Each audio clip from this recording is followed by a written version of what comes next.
Dostlar, mənə bu günləri polisdən bir zəng gəldi. Baxın, bu Ocean Upringeri deməkdir ki, naməlum zəng, yəni bağlı zəng. Bu telefonla belə bağlı zənglə zəng edən ancaq polislər olur. Polis belə, yəqin bunu Avropada olan dostlarımız bilirlər və İsveçdə yaşayanlar bilirlər. Görürsünüz, tanınmayan zəng, yəni ki, neznakomый звонок, belə rusca deyirlər, bizdə də yəni naməlum zəng. 13:17-də gəlib, bizim bura vaxtından 13:17-də gəlib və mənə xəbərdarlıq elədilər ki, Azərbaycan hakimiyyəti Avropaya mühacirləri, fəal mühacirləri öldürmək üçün killerlər göndərib və onlardan bir neçəsi həbs olunub dünən və bugün. Həbs olunub, ona görə çox ehtiyatlı olmanız və polislə hər an əlaqədə olmanız lazımdır. Sonra, biraz bundan sonra mənə daha bir zəng gəldi, məni polisə dəvət elədilər və bir daha orada xəbərdarlıq elədilər, mənə də imza atdırdılar ki, sənə xəbərdarlıq elədiyimiz haqda bura imza at ki, biz sənə xəbərdarlıq eləmişik ki, sən çox ehtiyatlı olmalısan. Mənə də ehtiyatlı hansı formada olmanın yollarını göstərdilər və Avropada olan mühacirlərin hamısının həyatı bax bu formada təhlükədə dəyər dostlar. Ona görə mən buradan Avropada olan o blogerlərimizə, İstəyir mənlə münasibəti yaxşı olsun, istəyir pis olsun, istəyir o söyüş-söyən olsun, istəyir söyməyən olsun, özü bilər. İnsan mənim üçün insandır, amma bugün həyatı təhlükədədir o insanların. Sizlərdən xahiş edirəm, kim məni dinləyirsə o insanlar, o şəxslərimi, o blogerlər, bu təhlükəsizliyə çəkilsinlər və təhlükəsiz yerdə olsunlar, öz həyatlarını qorusunlar və polisə də əgər bilgiləri yoxsa bundan bağlı, polis onlara məlumat vermirsə, onlar özləri polisə məlumat versinlər ki, həqiqətən də Azərbaycandan deməli, adam öldürmək üçün xüsusi dəstə göndərilib, onlardan 2 nəfəri həbs olunub. 2 nəfər həbs olunub, məlum olur ki, onlar da Azərbaycan pasportundan deyirlər, Azərbaycan ad soyadından deyirlər. Onlar həbs olundan sonra məlumat alıblar ki, deməli, bunlar bəziləri Qırğız adıyla, pasportuyla, bəziləri Qazax pasportuyla, bəziləri Tatar pasportuyla, bəziləri Rus pasportuyla baxıb görsün kimi oxşuyurlar.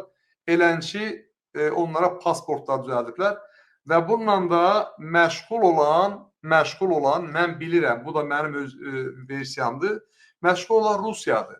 Çünki müxalifətin məhv olunması üçün, xaricdəki müxalifətin məhv olunması üçün Rusiyanın kəşfiyyat orqanlarının Azərbaycanın kəşfiyyat orqanları arasında, o cümlədən İlham Əliyev arasında razılaşma var.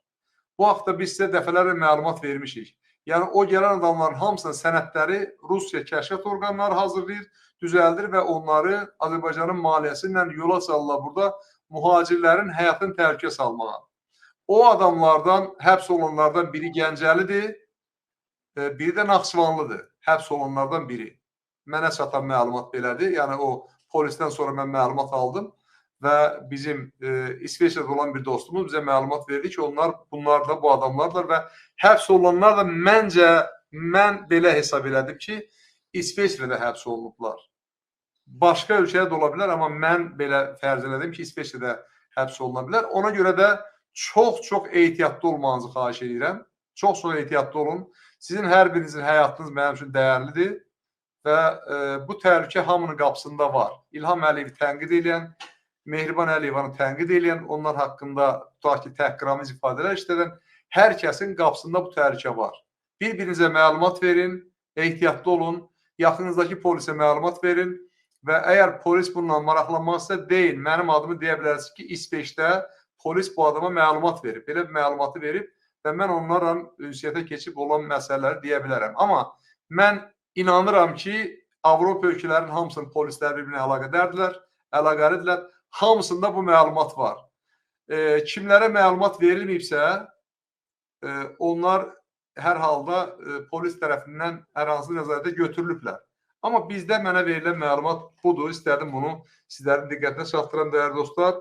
Hər kəs ehtiyatlı olsun, ta onların hamısı tutulana qədər. Yəqin ki, 2 nəfər tutulubsa, hamısı həbs olunacaqlar və ondan sonra bilirsiniz ki, bu günlərdə də Amerikada tutdular, həbs elədilər 3 nəfəri.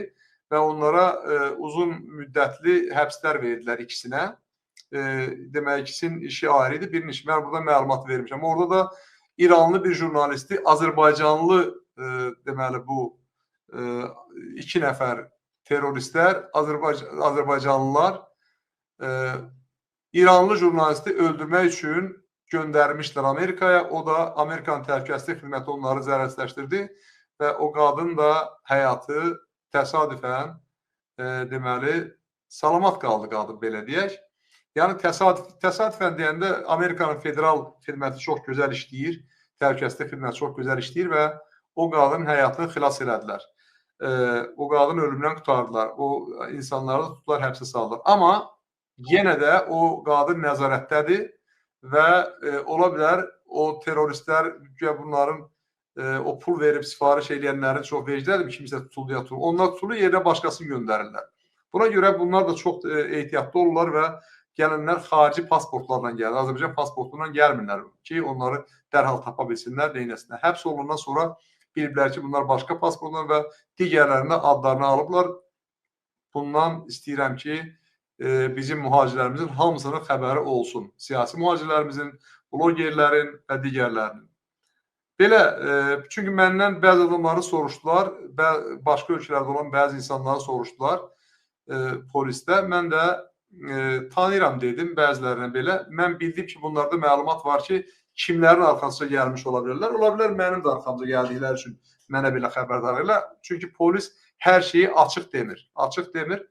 Onun üçün də dəyərli dostlar, bilin ki, Avropada fəaliyyət göstərən insanların hər biri bugün Azərbaycan hökumət tərəfindən təqibdədir və keçən dəfə bilirsiniz ki, Abid Qafarov, ondan sonra Əraston Oruçlu, Sevinç Osman qızı, ən sonuncu mən deyim, ondan sonra Göyüşov, başqa da Vaqif deməli Amerikada yaşayan və digərləri haqqında son olaraq haqlarını cinayət işi qaldırmışlar və bugün mən eşitdim ki, Qənimət Zahidov haqqında da cinayət işi qaldırıblar. Və bir tərəfdən eləncə cinayətçilə başlar qatır, bir tərəfdən də teröristlər göndərilib insanların həyatını. Bəli, Beydullah müəllim də, Beydullahın da doğru deyirsiniz. Mən indi yadımdan çıxır bəzilərinin adları. Dostlar, adların birisi də burada yazır. O adamlar hamısının adlarını bir yazır. Sevinç Osman qızı, ondan sonra bizim Abid Qafarov, ondan sonra Əraston Oruçlu və s. və s. Yəni bunların digərlərinin adlarını əgər bilirsə yazın burada. Bəli, dəyərli dostlar, amma bunların bu arzuları həyata keçməyəcək. Öldürə bilərlər 1 nəfəri, 2 nəfəri, 3 nəfəri, 4 nəfəri öldürsünlər. Məsələn, bizim Vidadi İskəndərini öldürdülər. Sonra bu cavan oğlan, onun həyatına qəsd elədilər, öldürməyə, Məhəmməd Mirzəni öldürməyə cəhd elədilər. Öldürə bilmədilər. Allaha çox şükürlər olsun ki, o gənc idi, bədəni sağlam idi. Yəni gənclər bilirsiniz, hər hansı yaralamaya və hər hansı bir nəyə qarşı tez Murad Quliyevə də veriblər, eləmi? Murad Quliyev haqqında da veriblər. Onu da yəqin bugün veriblər də.